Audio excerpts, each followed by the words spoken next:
Hello everyone, welcome back to Tammy's Bookshelf, and we are doing my May wrap-up.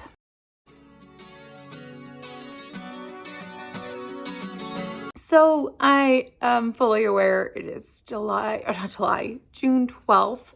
I'm filming it on June 12th, and I had no excuse. I have had either no motivation to film, and I just keep putting it off. So we're doing my not mid-month wrap-up. That will come this week, but I'm doing 2 wrap-ups in a row. So I'm very sorry. But you're getting my end of May thoughts now. I am not quite sure where I left off, and I honestly normally am better prepared, but I figured I'm just gonna get this done and post it later today, even though it'll not be on my normal scheduled time. It's okay.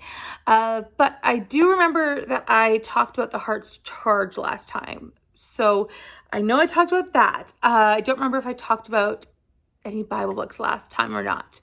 That's a little iffy in my mind. So, but I will start off with the fact I'm not going to hold up books because I don't want to run around and find all my books. I'm just going to show pictures, okay? So I'm going to move over a little bit. There we go. So the first book that I'm going to talk about is Death Comes as the End. I finished this book. I really loved it and enjoyed it, although I think I talked about it. I did talk about it because I read it on the 14th. Never mind. I know I did that. All right. See, I'm a little scattered. I did read all the Bible books I planned to, so let's just quickly go over those. I read 2nd Chronicles, and then I read Ezra, Nehemiah, Esther, Job, and Psalms. So I read all of those. I finished Psalms like the last day of May, which was big. But I read that over the course of like 4 days, listening to it while trying to fall asleep. It was very stressful, and I just listened as I tried to sleep. So yeah, but I finished all of them. They were all really interesting, really different looks at time in captivity or going up to captivity, coming home from captivity. It was really an interesting read through. So I am having a really great time with my reading of the Bible chronologically, and I am really enjoying it. So yeah, and then finishing off Psalms, I'm now into Proverbs, and I'm a full month ahead of schedule now because Psalms was supposed to be my entire June book. So I'm now a full month ahead of my schedule. So we'll see how far I get in June.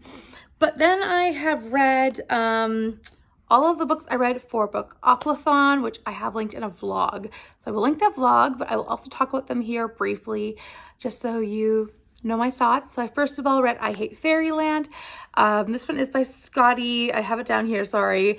Skottie Young. I liked the idea of it, but I am, as a person, not someone who's massively fond of graphic writing styles and graphic descriptions, and so reading a very graphic novel it's just not my kind of thing. So I was okay with it, but I definitely figured out it was not for me. I wanted to check out what everyone was raving about, and I understand now it's just not my style. So I'm happy that I tried it, and I'm happy to say no more for me, but now I know what it's all about.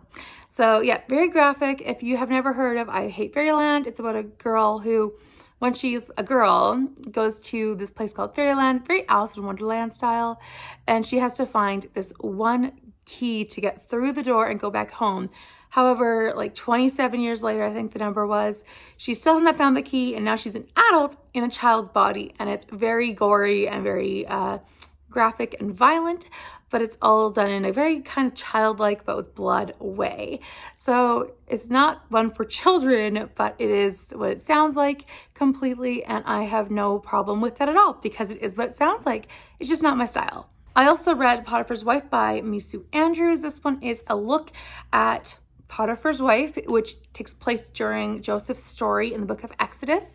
So this is a biblical fiction book, so historical fiction about the Bible, and Potiphar's wife is the one who seduces Joseph, or tries to, and he refuses. So she says that he raped her, and she throws him in prison, basically, or she tries to get him in prison because of it. And it's a really interesting look at her side of the story, or what could have been her side, because it's all fiction, and how that could have been played out and what could have led her to that. I really enjoyed this one and I thought it was fantastic. It's now been picked for the Biblical Fiction Buffs Book Club for our summer read, and I'm really excited to discuss it with everyone at the end of summer. And if you haven't read it yet, you should, and you should join us. It was a really interesting look at a typical bad girl of the Bible, so I really enjoyed it. Then I also read The Green Dress by Liz Tolsma. This book is about a woman who is living with a family, and she moved out and then she moves back with them because one of their family members dies, and she's moving in with them to help take care of some of the kids, but she is also kind of going to this family situation where there's suspicious deaths, and it's very clear to us that there's a poisoner, like us as the reader, but it is also very suspicious. It's all true fact except for the woman who we're following, who we're learning through, which is Harriet, I believe her name was, and the doctor who we are also learning things through. Everyone else is true to story. Everything else is factual. It takes place in Boston, true crime case. This is part of a series, and I really enjoyed this. I got this one as an ARC as well as the Potiphar's Wife book, so I think they are both worth checking out. I also reread Frankenstein by Mary Shelley. Thoroughly enjoyed this one. And this one I give 4 stars again. Both of the previous books got 4 stars as well. This one I really enjoy how it talks about creating a monster and then like having a social commentary through this kind of science fiction-y world. It's very much a reflection of that, but I also love that it's like written Jane Austen era, which you don't think of, because it's Regency novel, but it's really interesting. I really enjoyed it. And if you are at all interested in Jane Austen's works, like our book for Jane Austen July, and you're wanting a contemporary of Jane Austen, Frankenstein works for that, so go for it. I also reread Crooked House by Agatha Christie. This one I really loved rereading because I knew the end result and I had guessed the end result the first time reading it. And so I loved rereading it. This was a 5-star the first time and it stayed a 5-star. I just love how spooky it is and how it's an independent novel. You don't know who to trust the first time at least you're reading it. And this time around, it was just surprising to me, I guess, how slow it took to get to certain things, because I remembered it being faster, but it's just a small book still, not slow, small. It's under 250 pages, I think, and it's just so wonderful. Thoroughly loved it. It's about a family where the grandfather dies and a young man is called in to help because he really likes the granddaughter in the family. They all live in the same house and it is really creepy. Really enjoyable though, and one of the family members did it, or one of the household did it. It is really fascinating and I thoroughly recommend it. I also read, or tried to read, The Death of Mrs Westway by Ruth Ware. This one is a DNF for me. I read 50-something pages and I was so bored. This sounds really bad, but I just was like, this is so predictable. I just am so unimpressed maybe. And I might have been in my mood, and it might have been all the things I've been going through outside of reading, like in my personal and so work life and all these things, but I just was not in the mood for it. I felt very bored while reading it, and that was also my second time trying to read it, so I just did not care about what was going on. I predicted several things and at least one of them had come true already. I was just like, I am not wanting to invest any more time in this, so I am unhauling it, and if I ever feel interested again, I will pick it up from the library at least. I'm just not going to waste any more time in this one, which is really interesting because I've enjoyed a lot more of her more controversial books or more of her boring books, but not the most popular ones like The Turn of the Key or this one. Those are my two maybe most, I don't know, predictable ones for me, or ones I've had the most boring thoughts about, I shall say. So yeah, it's just interesting, but I will maybe pick it up again one day, but for now, not interested, and maybe never. We'll see. I also read The Vampyre by John Polidori. This one is the book that was also written at the same time as Frankenstein, or like created at that same event where they were in a mansion or cabin, whatever that was, and they were coming up with these like creepy ghost stories. And Mary Shelley came up with Frankenstein, and John Polidori came up with the vampire. This is, from what I have researched, the first vampire story ever created. And I really thought this was fun. I just thought it was too much plot for too little pages. It was just not developed enough. And I think that shows the brilliance of Mary Shelley and the fact that she was able to take this like campfire ghost story essentially and turn it into a full-length novel that people have loved and, you know, made movies about and has become a pop culture thing, whereas John Polidori took this idea of a vampire and someone else took it and turned it into Dracula. So he had an idea, but just he couldn't make it flourish. So I enjoyed it. I just think it was not brilliantly crafted after the fact. So I think it's worth a read though if you are at all interested. I found it online, so it's really easy to get a hold of. I also read A Woman Named Damaris by Janette Oak. This was like the YA prompt on the Becca's Bookoplathon board. Also, these are all still Becca Bookoplathon or blog books. This one was really good. I enjoyed it a lot.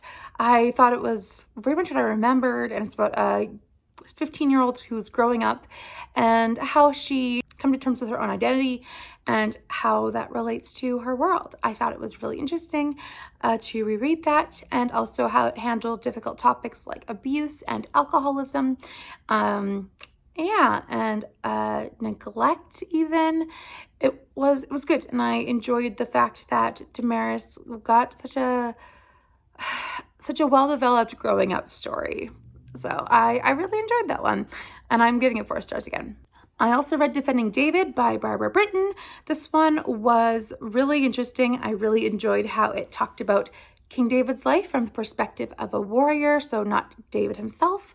This one follows mostly the events of David when he's like 55 years old, when his son Absalom tries to dethrone him.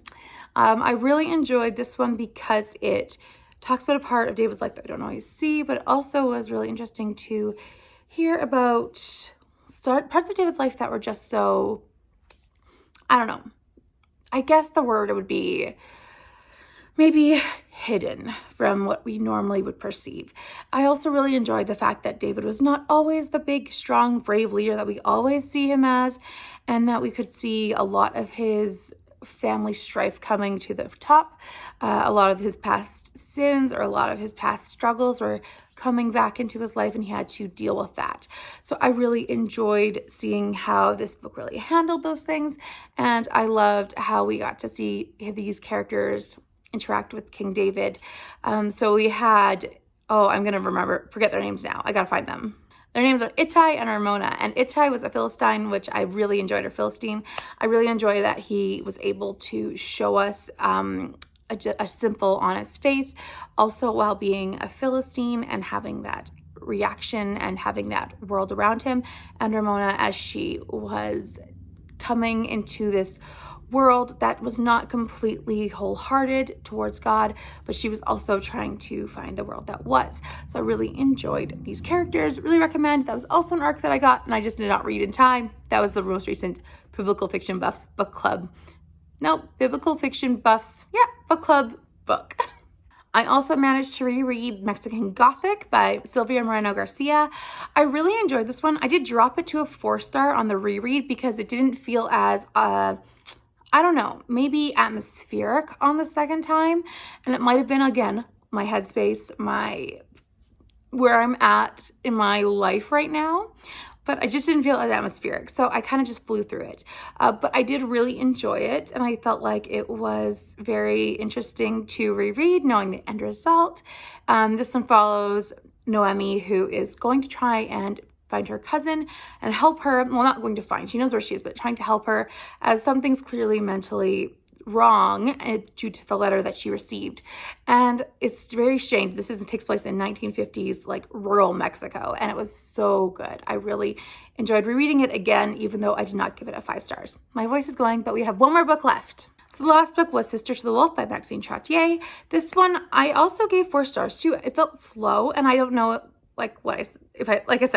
myself or what, but I also know some reviews said it was slow going too.